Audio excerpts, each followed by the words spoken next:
Yeah, just touching back on the convo you were having with the gentleman over there. You were saying Islam tries to tell Christians what they actually believe in. Yes. And tries to correct their beliefs. So I was wanting to know what is wrong with that approach. Why do you think that's a bad approach? Okay. So what I actually said was, and you might have just slightly missed it because it is a nuanced point, is it's not that Muslims tell Christians a correction to a false belief. It's that Muslims by necessity have to argue that Christians don't know what they themselves believe. Because I'm telling you as a Christian, and every Christian around you will tell you the same, I believe in one God.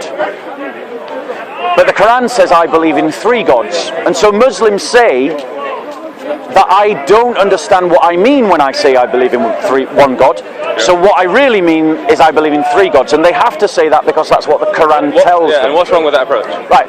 The reason why that is wrong, bro, is because in this context, in this environment, right, I've got no reason to lie. I'm not under any kind of compulsion. I'm not under any judgment. You know, I've got no fear of consequence, right? And obviously, I'm coming here every Sunday because I believe what I believe, right? Now, why? The first question that I would ask you just to think logically through, right? And just, I want to have an honest dialogue with you. So I'm asking you to be honest in your answers and not just play the game of argument, right? If I believe that there is three gods, right? I really believe that. Okay. Don't you think that is what I would be here preaching? Not necessarily. Okay, so we're doing the dawah game. Go on then. No. I mean, if you have a child who has a father who is a serial killer, and they were always told from young, from their mother, oh, he was a good man, they would grow up believing he's a good man. Right. So hold on one second. Hold on one second. For your analogy to be true, you have to pinpoint the place at which someone told us we believed in one God. When actually we believed in three gods. Where did that happen? Okay, so what I'd ask is, if we look at the context just as it is, if we read the text as it is, we would argue, logically to a 10-year-old, they'd argue if there's three parts and different places at different times, this will equal as three different entities. That's not what Christians believe or teach? Okay, well, I mean, I've met Christians who, some will tell you, okay, there are three different parts and in three different places. Yeah, if a Christian says that, they're speaking in error. Because that's not what Christianity teaches. But they'll say you're speaking in error. Well, and sadly, there would be some Christians that naive to do so. But the reality is that those are only a minority. Let's actually look at what Christian academics and teachers say, because they understand the faith best, and they're unanimous they're unanimous and universal in teaching that I believe in one God. But your argument for it to be true, and I'm demonstrating why it's false, is that you have to pinpoint somewhere in history where Christians believed in three gods, but then someone convinced them that they only believe in one God. Because remember, your analogy was the mother lying to the son about their father being a good man when really he was a serial killer. So the serial killer bit is analogous to the three gods bit, and the good man bit is analogous to believing in one God bit. So for your argument to stand true, show me where any Christian believed in three gods. Okay, but if we take away any religious bias and we just look at a neutral person reading text, they will tell you there are three parts to this Christian God. Right. So a neutral person will tell you. So your fictitious neutral person doesn't exist. There are countless examples of people who have done studies on what the church teaches and what Christians believe. And they publish academic books. I've got a degree in religious studies, right? Which means that I've studied what Christians and Muslims and other religious groups believe at a university level, right? So out of the two of us, I'm the one qualified to tell you, and I'm telling you, every academic book that you pick up, written by someone who is objective and neutral, will tell you Christians believe in one God. Fact. They say they believe in one God. Yes, correct. They say, but that doesn't necessarily mean it's true. So here's the point. To repeat what I said before to the other Muslim, is that for your argument to stand valid, right? Because you're essentially saying that it's not that firstly, do you believe in one God? I do, yeah. Is there only one God? Yes. So when I say I believe in one God, am I making a truth claim that you agree with? I mean, it depends how you define one God. But define one God as being unique, singular, and like no other. Do you agree with that? I do agree there in my right, context. so we believe the same thing about God. Great. Now, incidentally, so does Satan. He believes in one God. Okay. Does Iblis believe in more than one God or only one God? One God. Right. So believing in one God ain't all that, is it? Because Satan's going to hell, isn't he? Okay. Right. So believing in one God ain't the impressive thing. Okay. Because Satan believes in one God. So believing in one God only makes you as good as Satan. Yeah. Are you as good as Satan? No. No. Right. I hope I am. I hope I'm better than Satan. Right. My point to you is. You're not saying to me that what I believe is wrong. What you're trying to argue, and what you can't argue, and what you're failing to argue, is that I don't actually understand what I believe when I tell you I believe in one God. But I just told you what I believe when I say I believe in one God, and you said you agreed with me. Okay. So now, do you believe in the Trinity? No, I don't. Right. Now I'll tell you. This is how we shift the argument to the more advanced stages. Can you explain the Trinity to me and how the Trinity equals one God? Okay, I will definitely do that. Okay. But I just want to advance the point one final time to you. Yeah. That you and every single Muslim that makes this argument are projecting a conceited lie onto Christians that you've made up about Christians. It's Christophobia. It's a Christophobic prejudice that you're projecting onto Christians based upon the lies you tell one another about Christians. Let me finish. My opinion on Christianity. Let me finish. Right? Because are you a Muslim yourself? I am, yeah. Right. So when a Muslim says a Christian doesn't know what they believe, how bold, arrogant and ignorant that claim is to tell a Christian when he says he believes in one God that he doesn't understand that and actually he believes in three God. That's bold, it's ignorant and it's arrogant. I don't necessarily go around to a Christian and tell them you don't know what you believe in. You literally just said what's wrong with this idea. What I do You're trying to defend it right now. No, what I do is I tell a Christian, explain the Trinity to me. They explain it to me and I say, that doesn't make sense. Okay, so let me now explain the Trinity to you. Please. Right? This is what Christians believe about the Trinity. Firstly, the first thing that we believe is that you should worship only one God. Do you agree with that? I do agree, you should worship one God, yeah. Yes. The second thing that we believe about the Trinity is that God is one within himself, i.e. he has one sifat, one essence, and that essence is indivisible, and he's not shared with partners, and he's unique to him, and he's unique to himself, and no one else has a sifat and essence like him. Do you agree with that? I do. Right, great. So we agree. Indivisible is the word you're using. So, yeah, indivisible. That is exactly what I said. I said indivisible. You can quote me on it, and you can appeal to it later that I said that because it's going to work in my favour. Okay. Right. Okay. The third thing that we believe about the Trinity. Yeah. Right? Because so far you're a Trinitarian. Right? I don't think I am. So far you're a Trinitarian. The third thing that we believe about the Trinity is that there is only one God and there is no other gods. There is only one God and there is no other God. Do you agree with that? I do agree with that. Okay, so the first 3 points of the Trinity you totally agree with. Okay. Right? Now I'm going to blow your mind. Okay, blow my mind, please. We believe that the Father is that God I've just described. Do you agree that the Father of Jesus Christ is the God that I've just described? I disagree with that. You disagree? I disagree with that. Okay, so why do you believe that... So let me finish my explanation and then we'll go back over the points of disagreement. Okay? So now we've got the point of division. Yeah. Okay? So we believe that the God that I've just described is the Father. I also believe that the Son is the God that I've just described. And that the Holy Spirit is the God that I've just described. And the final point of the Trinity is that the Father is not the Son is not the Holy Spirit, and the Holy Spirit is not the Father. Now I've explained what I believe. Feel free to ask me questions. Okay, so you said the Father is... You can, if he allows you to, you can jump into this conversation. Okay, no worries. If he allows you. I'll let you talk. I'll just finish my... So the Father is not the Son. Yes, and the Son is not the Holy Spirit. Yes. They're separate entities. Right, so let's come to that. Okay. Right, what do we mean when we say the Father is not the Son, and the Son is not the Holy Spirit, and the Holy Spirit is not the Father?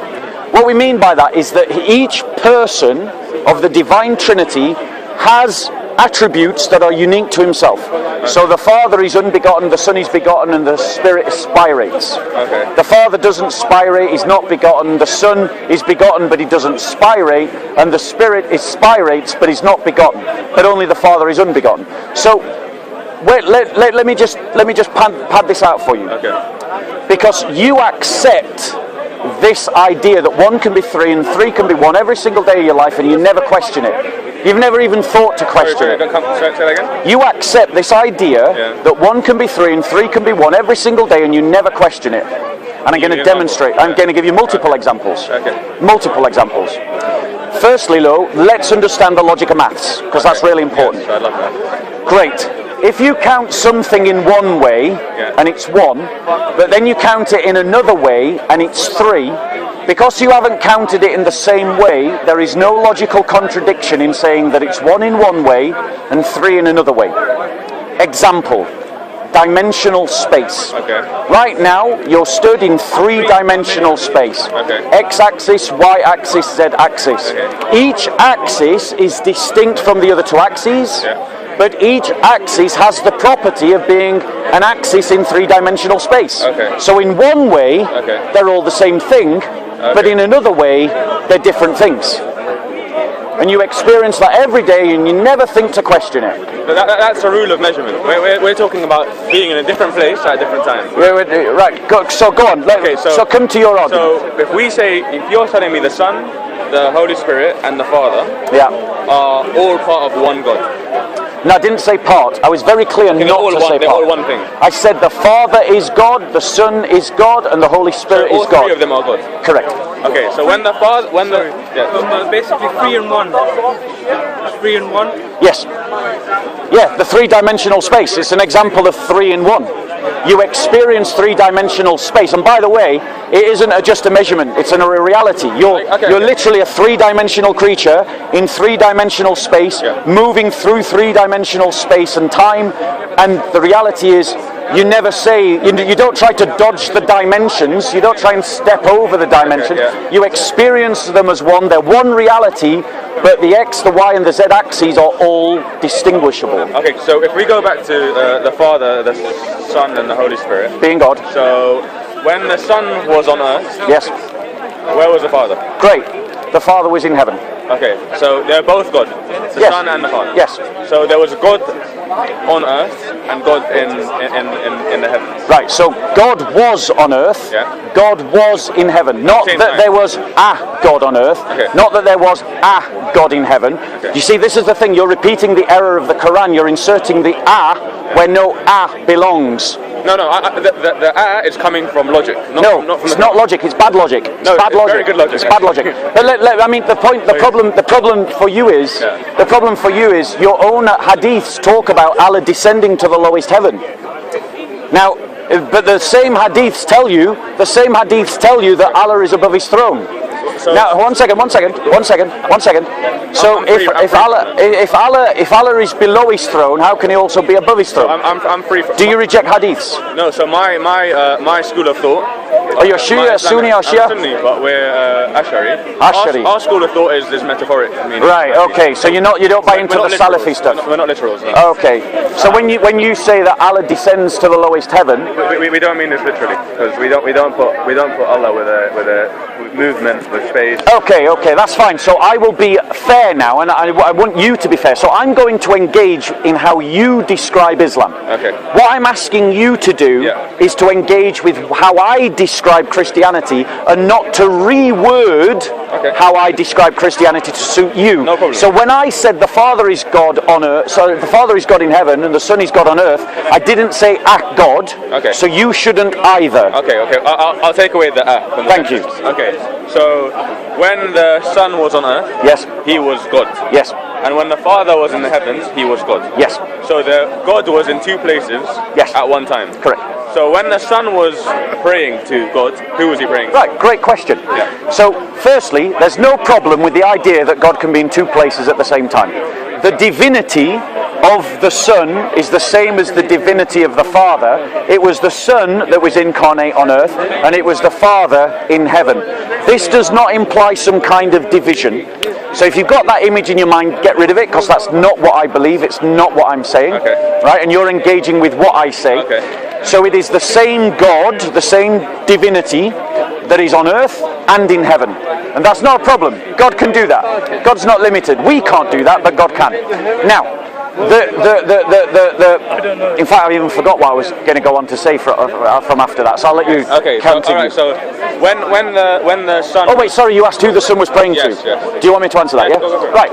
So who was the Son praying to? The answer is simple. The Son was praying to the Father. Could he have been praying to himself? No, he was praying to the Father. He is part of the. He's not part. I never said part. He is God. He is God, yes. He is God. So why would he not pray to himself? Right. So now let's go a bit deeper. Okay. Right, and I want to thank you for having assistance. Let's dig a little deeper, because when I say that the Father and the Son are the same divinity, I'm going to use a picture metaphor, because picture metaphors, people think visually, so we understand visuals better. Yeah. All right. So follow me on this metaphor. Okay.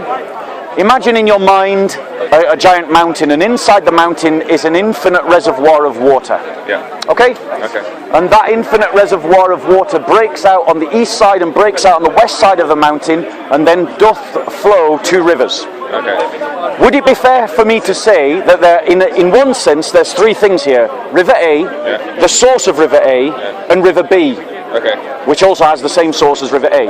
Would you agree that that's fair to my analogy? Okay, yeah. I would, right. Yeah. Would you also say it's fair for me to say that River A, the source, and River B are all the same thing in the sense of they are the same substance?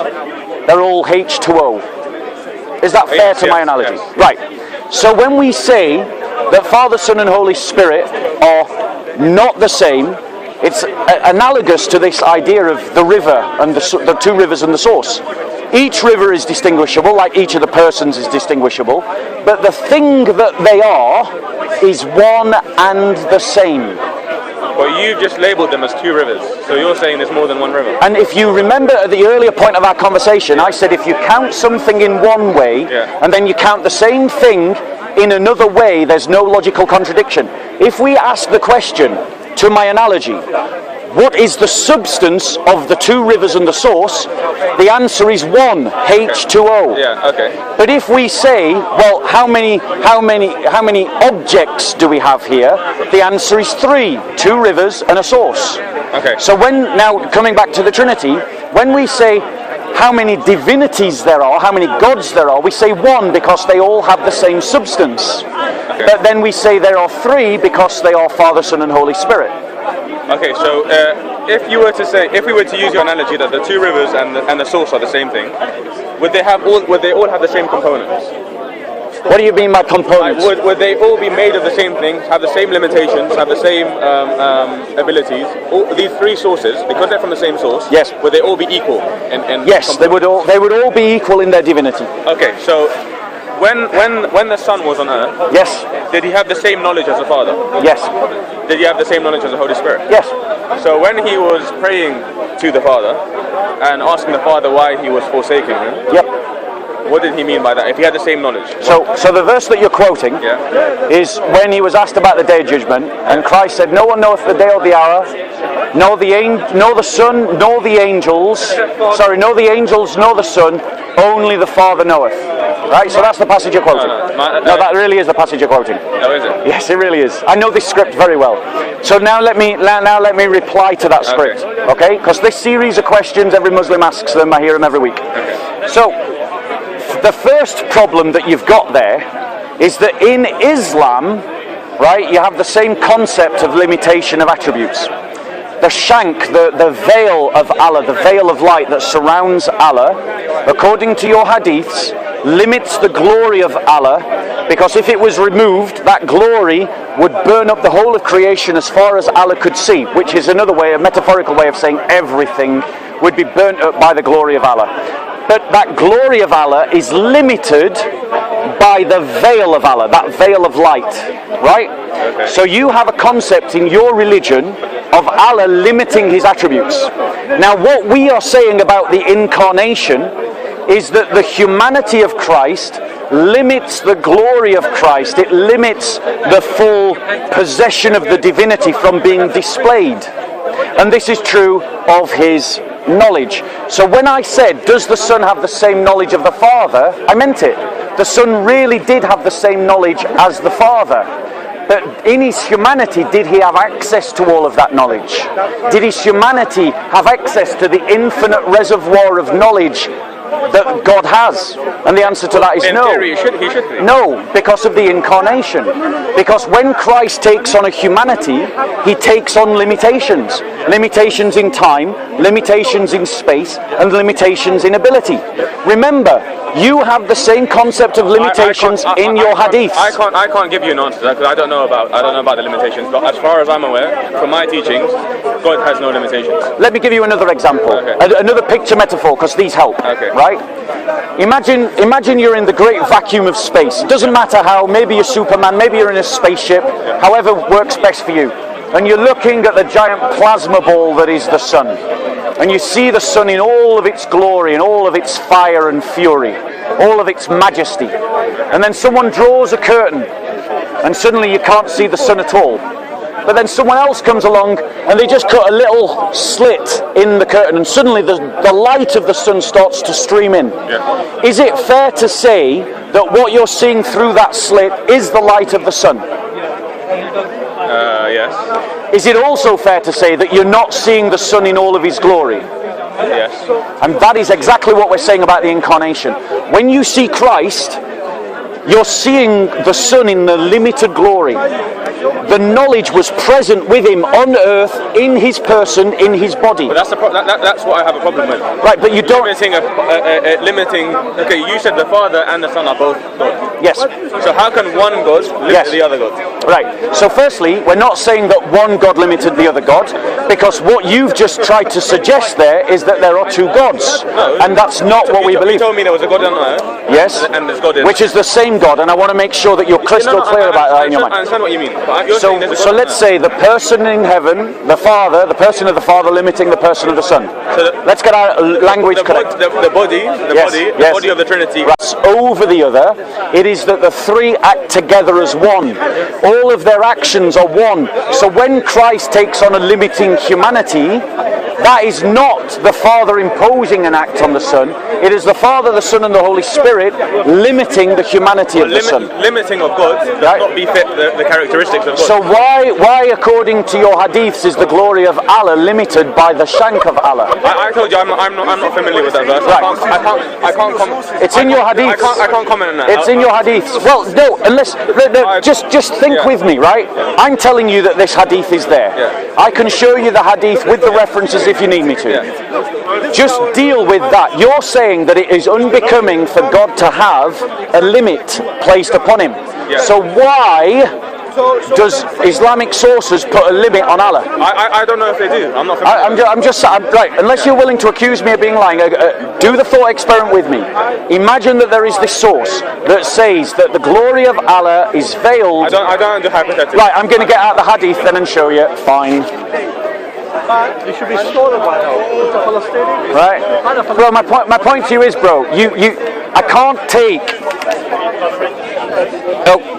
can't take this argument from a Muslim, because the one you're trying to argue that it doesn't befit. I asked you to explain it. Yeah, and but you then said it doesn't befit the glory of God to have himself limited. Logically, the all-creating, the all-knowing, cannot put a limit on himself. Right. So I'm going to show to you your own sources say that he does. But like I told you, I'm not familiar with the verse. There's different explanations for it. I'm going to show you that your own sources say that he does. 24:35. Okay, in Surah 20, right? So in Surah 24:35, it talks about the light of Allah. Okay. You know about that, right? Okay. Of course you do. But there are hadiths that are attached to that surah, like there are hadiths attached to every surah of the Quran. So in Sunan Ibn Majah, number 195, book of Sunnah, and it's given a grade Sahih. Okay. Says this: his veil is light, and if he were to remove it, the glory of his face would burn everything of his creation as far as his gaze reaches. Okay. So that's telling you that the glory of Allah's face is limited by the veil of Allah that is light. Is that metaphorically? Is that literally? Well, you tell me. Oh, I told you I don't know about this verse. You can't ask me. Right. So I'll only comment if I'm aware of it. So I would say to you, I would go back and ask my.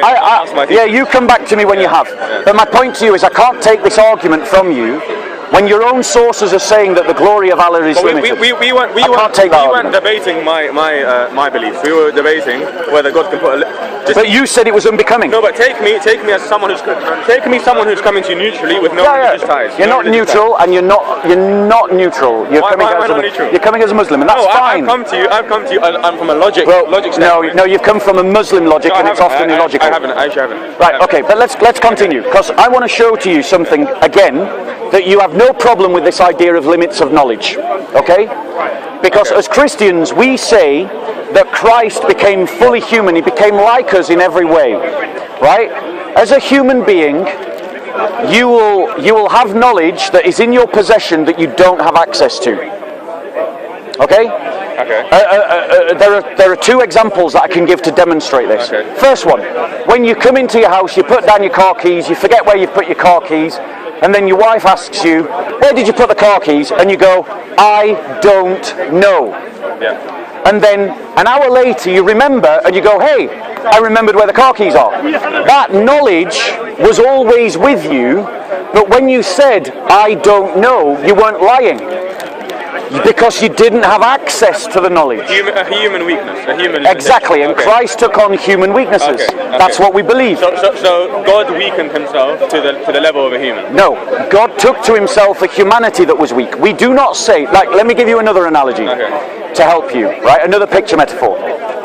If I take a coin, and the coin is made of gold, and I've got one face of the coin and two faces of the coin, imagine that one face of the coin represents Christ's human nature, and the other one represents Christ's divine nature, and the gold represents his person, the I am, the I that is there, right? And I get that gold coin and I scratch one face of the coin. You would agree with me that I've scratched one face of the coin and the gold, agreed? Yeah. Right. But if I flip that coin around, the other face is totally untouched, agreed? Right. In the same way, we believe as Christians that what happens to Christ's human nature does not affect his divine nature in any way. Okay. But the person of Christ experiences both the divine nature and the human nature. So all of the divine knowledge was there with Christ, but he didn't have access to it. So was there a conflict in interest between Christ when he was God and Christ when he was a man? Well, so Christ didn't stop being God when he became a man. Christ took to himself a human nature and remained divinity. He didn't stop being divine. But his human nature had limitations. One of those limits was divine knowledge. But remember, your hadiths say that the glory of Allah is limited by his veil. Now let me ask you a question. Is the veil, according to your beliefs... I don't know about the veil. You don't know about the veil? Is it created or uncreated? I don't know about the veil, I can't tell you. Well, I have just read it to you. I told you I need an explanation from my teacher. You go away and read you go away and study your teachers. Because we have explanations for every verse. Like I told you, you said the Salafis think God physically goes above. That's what they say? Yeah, we don't. We believe metaphorically. Do you believe the Salafis are wrong? In those parts, yeah. Now let me ask you this question. Doesn't the Quran say it's clear guidance to all things? Yeah. So if it's clear guidance, why can't you guys agree? Clear guidance for people who are genuine believers. The saved sect.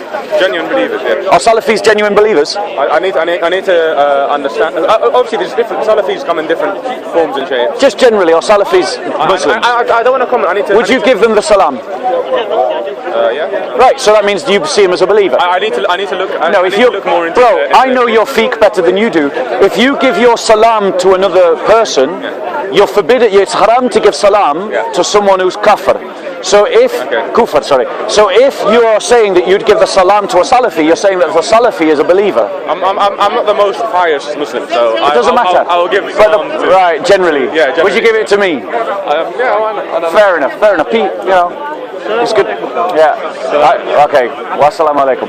Now, let me just get this point across to you. What Muslims have heard about Christian beliefs is not what Christians believe. You owe it to yourself. What's your name, bro? Isa. Isa. Beautiful name. Right. You owe it to yourself as an honest person to study Christianity with knowledgeable Christians and to come to an understanding of what Christians really believe, and not just believe what Muslims say we believe, or the lie that Muslims say we don't understand our beliefs. I can assure you right now, everything I know about Christianity is not from Islam. Okay. It's from my Christian friends. I assure you right now that hasn't worked out to be true in this conversation. I can assure you it is. I can assure you it is. I would like. Can I meet these Christian friends of yours? Of course. Yeah. Can we meet them? And I'd like to ask them whether they've taught you that God is in parts. I've seen conflicts between them. Great. On whether Jesus is this, or whether God is this, or whether God is in three, or God's in one, or. The answer is usually it's very complex to explain. It's very complex to explain. Yeah, because not a lot of the Christians understand it. You've got to understand, bro, that Christians today, a lot of them are very ignorant of their faith. Right? So you owe it to yourself to sit down with knowledgeable Christians. I've been able to answer every one of your questions. 100%. No, so come and study with me. You've answered them. I don't necessarily agree with them. Yeah. But I would like to hear your answers to my questions. Yeah, okay. No. So come back to me when you know what the shank is. So you want to know about the veil? I want to know I want to know how the veil limits the glory of Allah. Okay. Right? And because you've been such a wonderful human being, such a pleasant person to speak to, I'd like to give you a gift. Okay. So this is for you. Yep. It's a Bible. Thank you. Right, study it, come back with your tough questions, bro. Let's get a coffee at the Marriott. Okay. Let's sit my treat, I'll buy you, and we'll sit down and I'll happily go through all of your questions. Okay. Lovely to speak to you, sir. You take care. Okay, guys. So what we've just seen is, again, the Dawah script from beginning to end. All the same questions, given in all the same ways, to a man, all the same questions. Christians, you've got to recognize, Muslims have imbibed a polemical script about our faith. But that polemical script is tripping too many of you up.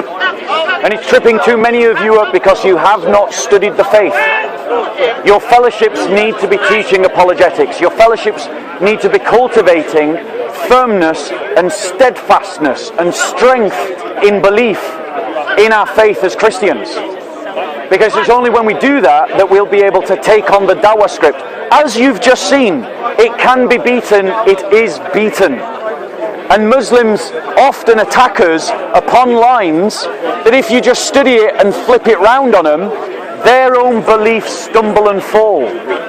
They have all the same problems that they're throwing at us in their religion, but whereas we've thought these issues through, they've never thought it through. The only problem is they've never been challenged on it before. And they've never been challenged on it before because for nearly 1400 years they dominated the societies. And so no one dared to challenge them. But now Islam, for the first time in its history, is being intellectually challenged by Christians, and it's being found wanting. For 5 years I've been coming to this park, and for 3 of those years the Muslim da'i in this park would debate me.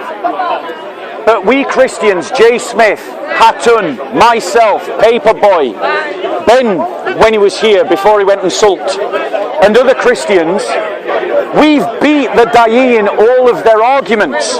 So much so that now they run from us. Mansour won't debate us, Hashim won't debate us, Ali Dawah won't debate us, Mohammed Hijab won't debate us. They all run away. Why? Because they know when they face a Christian of knowledge, it damages their dawah and it casts doubt into the heart of Muslims. And that's why they're avoiding us. We have defeated the dawah gangs in this park. And that's all we've done. We haven't stopped the dawah, we haven't defeated Islam, we've just defeated it intellectually. And you've seen that on record in 5 years.